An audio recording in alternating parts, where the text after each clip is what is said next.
Hi, Lynette. Hi.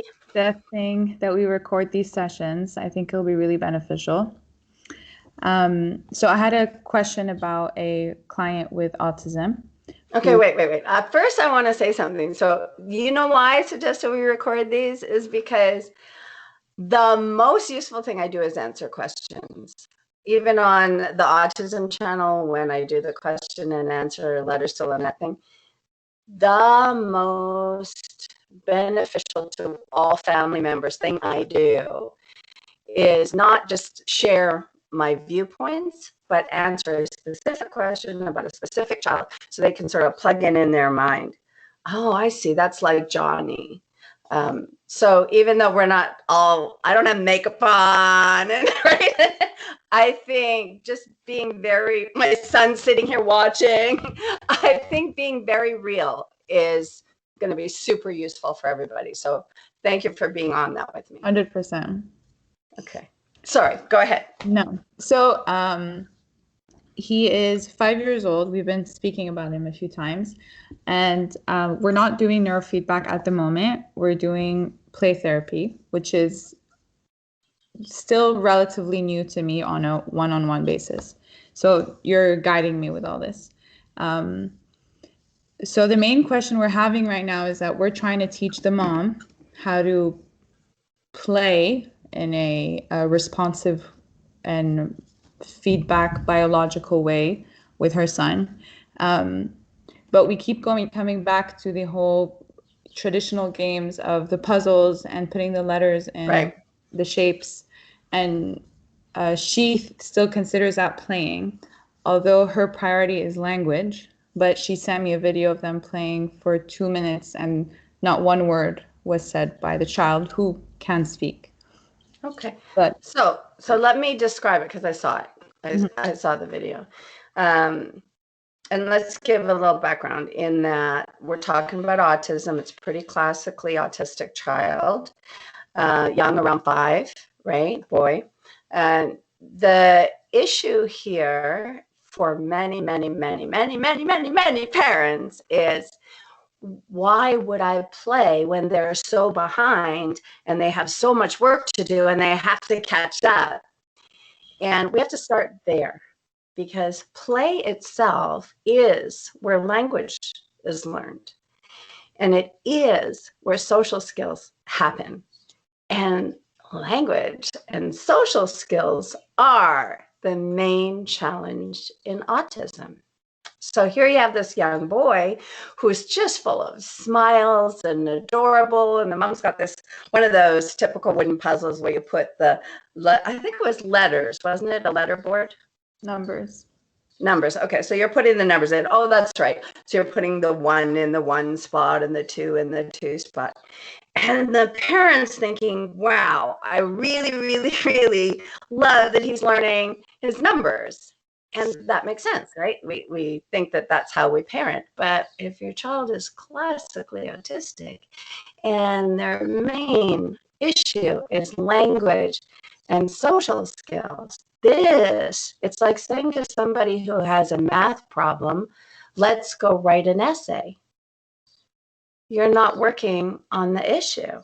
Is there anything wrong with writing essays? No, but it's not working on the issue.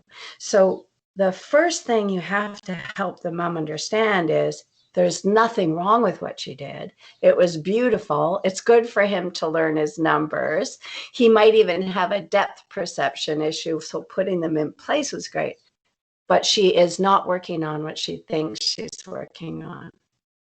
And play isn't teaching and getting you to do something. Play is responding and going back and forth and being imaginative and being playful and finding value in whatever they do. So if I'm playing with a 1-year-old and the 1-year-old goes, I don't go get a letter board,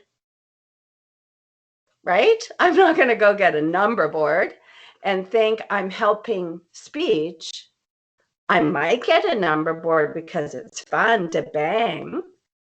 But if they're having fun banging, then I'm going to go bang, bang, bang. And then if it goes into the right spot, I might say, that's a 1. But I'm going to be thinking, what can I do with that? And as soon as someone's 5 and has a diagnosis, we stop all that. And they need it more, not less, less, less. So his mom was playing with him as a teacher plays with a child and says, I want to teach you this number board so that you can put things into it. And bravo, good job. And he was proud. There was nothing wrong with it, but it wasn't what she was trying to get. So step 1 is helping a parent, because parents are with the children the most, helping a parent to know what they're teaching. That's the hardest thing, because we've been misinformed by our own childhood, right? So if you can say to her, what did he learn? What were you sharing with him? And she says, well, I was helping him know his numbers. Great. Is numbers his main problem? No, languages. Okay. So how can you take that and turn it into a game related to language? So now I ask you the same question. You saw the same tape I did. And for the benefit of everyone else, it's just you were just putting it into the spots and getting a bravo whenever it was right and being told it was wrong whenever it was turned in the wrong direction and being told it was right or having that corrected for you if you're the child, and then say this is the right way. So it was pleasant. It was happy. It was a nice parent-child moment. How would you turn that into language, Louloua? I would have been very creative. So if he were to have to taken the 1, maybe I would have said 1, and then maybe I would have looked at another item that was on the table and said, oh, 1, this is like 1 phone, 1 mom, 1, this is 1. And then maybe I would have asked him to repeat 1. Oh, the 1 is the first one on the board, and then maybe I would have put it on the board and then maybe gone on to number Right. 2. Or maybe I would have just take the 2 and then I would have hidden it under my bum and said, oh my God, where's the 2?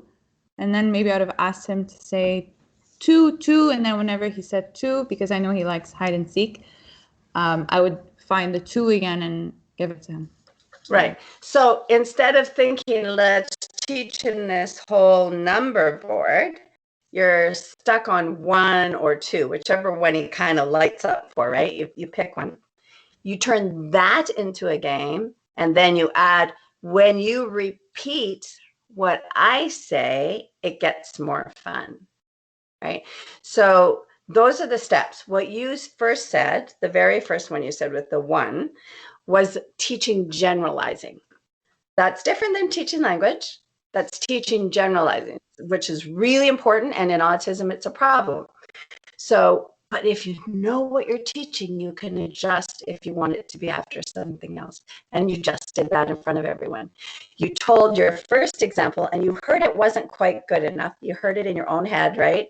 And you went to your second example and you made it perfect about saying the word. So this is what you have to help the parent do. Go, okay, we've got this letter board. It's kind of working. Or number board. Why do I see? I'm having a letter board issue. So you have this number board. It's kind of working. He's lighting up. He likes what we're doing. How can I turn this into language? And she finds herself teaching generalizing like you just did. And she, in her head, she's still saying, no, I want it to be about language. And I'm still just teaching, right? And then she comes up with or you did, comes up with oh, he likes hide and seek. Let's hide the number 2. And now it's about, if he says 2, it shows up. Or if he says 2, you give it to him so he can hide it.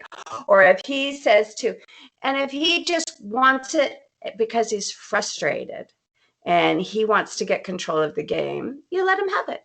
You don't withhold.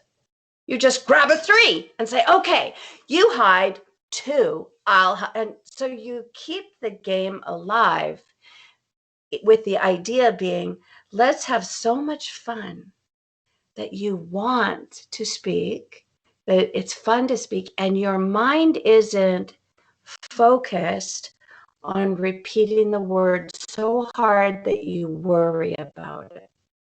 See, these kids worry about it. They know it's hard for them. And the minute they're worrying about it, they panic and they freeze and they can't do it. And they'll grab it from you or whatever and want to end the game. But if you just go, fine, you've got the 2, I'm going to hide the 3, and you move on, but you keep the idea of language alive, you'll probably keep the game going.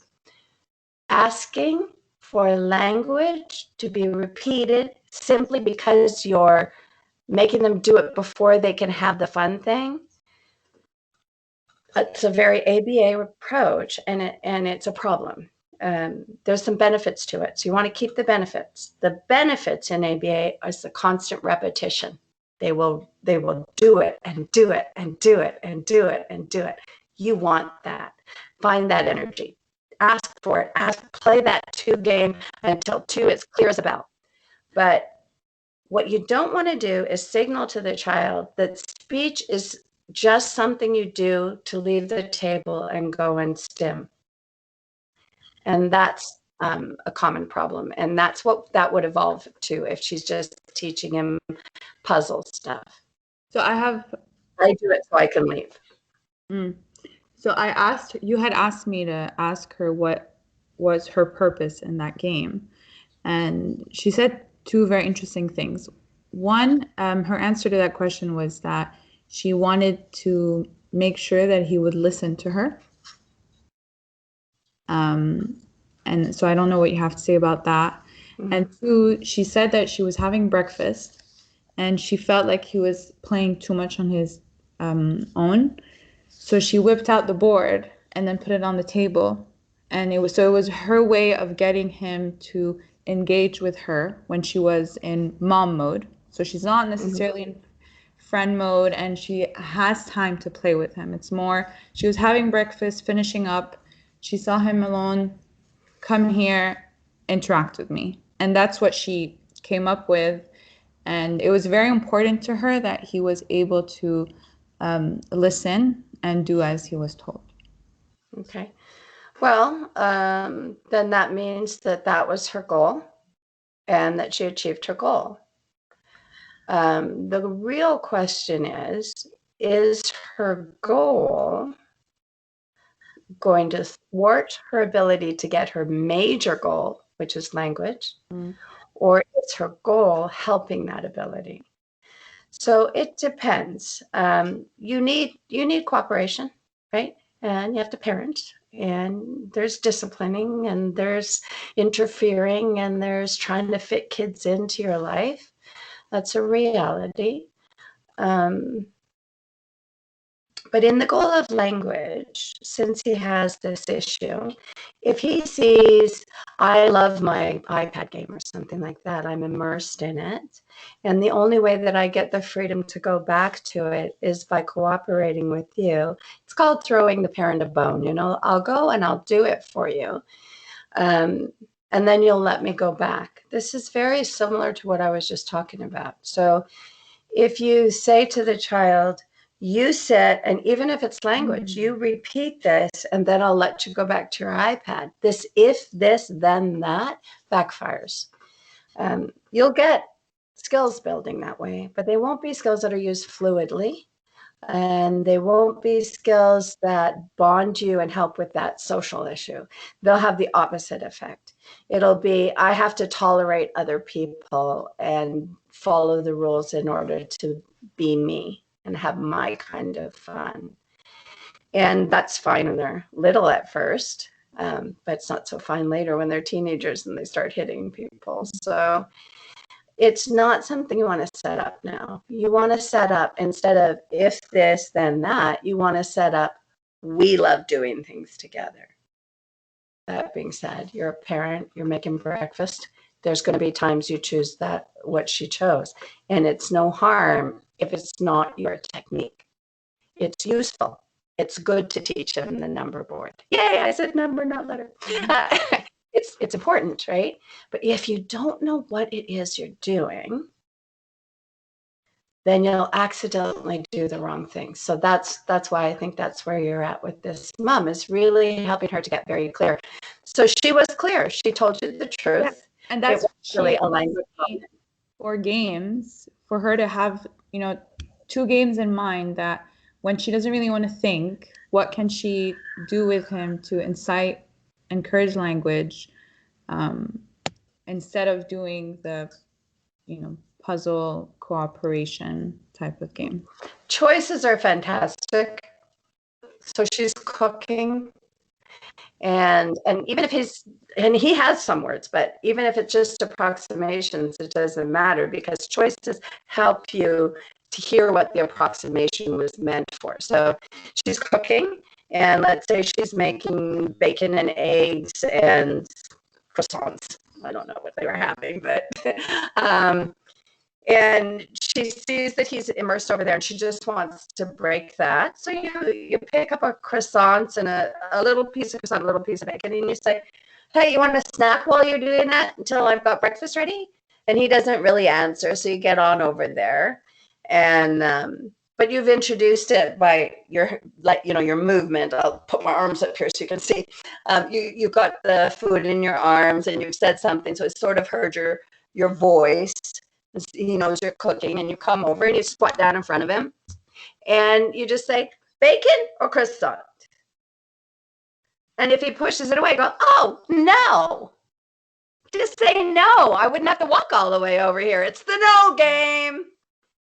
Right? So why would you not want it to be language if it can be language, when language is going to be a very long struggle? So the more times you make it language, everything else will get taught while you're teaching language. You know, so many people wouldn't do that, but they would sit the person down at a table and show them a picture of bacon. When you had it in that moment. So if you do get a sound from him and it's like, guh, well, the guh is closer to croissant than bacon. So I'll go, oh, that sounds like you're trying to say croissant. Here you go. And he pushes it away. Go, oh, no. You don't want it. Just say no. And you're back there again. And if you live like that, they'll be talking. So you mean it's more about creating moments than games?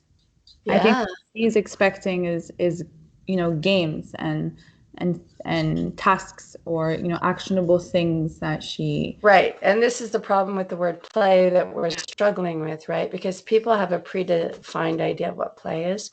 That's why I kind of like playful, but that doesn't really tell you either. It's be an opportunist.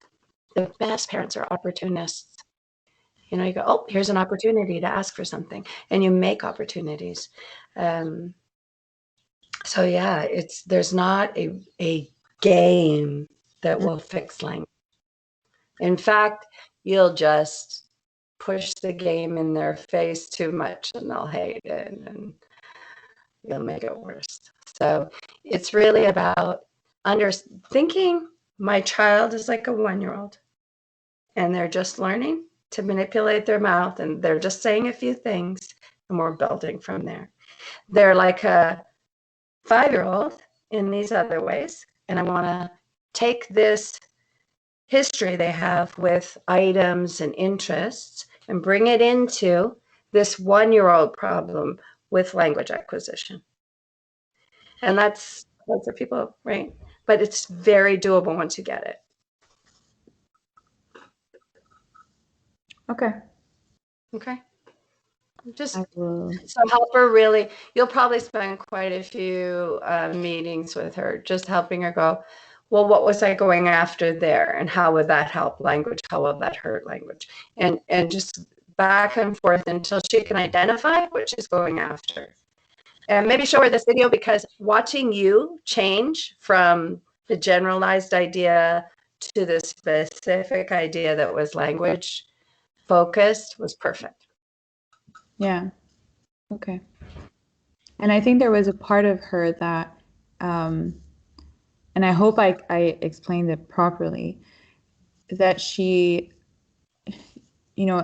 she was really stuck to the idea of, I want him to be able to listen and to be able to do a puzzle. Fair enough. So then I told her that was great. He was able to do it. He finished a puzzle. He was very happy. And then we had this conversation about her not being afraid to want more, and to not just see him as not being able to do the puzzle, and to, like you say, to raise the bar really on what he is capable of, because he is capable of more than just that puzzle that she's really fixated on. That was a bit of a difficult conversation. Yeah. I hope she understood what I meant, that to really believe in him being able to do more than that number puzzle. Right. A good game, since she likes games and she likes the idea of it being in a shape, because of course I do have a lot of games that I could advise. I just want her to understand the why of it. But you could get her started on something like a bubble game, for example. A lot of kids love bubbles, and if it doesn't work for him, we use something else. But so you put bubbles, and you have to put them high so that he can't get them himself. So a child who has language challenges will grab things himself. It's like, no, it's way too hard to ask, so I'm just going to learn how to do it myself. And we have to put ourselves in between the want and the execution, right? And make language the key that opens the door. So you see, so he's down there wanting the bubbles, and he's pointing, and you make sure there's a few things up there so that it isn't so obvious what he wants. It could be this, it could be that, right? And you go, oh, you want something up there? Okay, what is it you want? Bubbles? And wait, and wait, and wait. Bubbles? And wait, and wait, and wait. No, oh, do you want, well, you're not, and then you don't leave a child in frustration who can't approximate for you in that moment. You go, okay, well, I don't know what you want, so I'm gonna pick. Now, sometimes I pick the bubbles then, because I know that their frustration level is such that I want to grab a hold of their interest again, and that is what they probably wanted. And other times I pick the wrong thing because they're pretty motivated. And then they don't want that. And you go, no, oh, okay, let's try something else, right? When you do it like that, they say no, and they say yes, and they say bah for bubbles. And the next thing you know, you've got words. So that's a good one that you can describe, and that can become anything. It could be a truck, it could be, anything. But if it's not up there, then he'll get it himself, and he won't need you. Good. Thanks for that structured game. Okay, you're welcome. Are we done? I think we're done. All right. Go and teach. Fantastic. Go and help moms all over the world.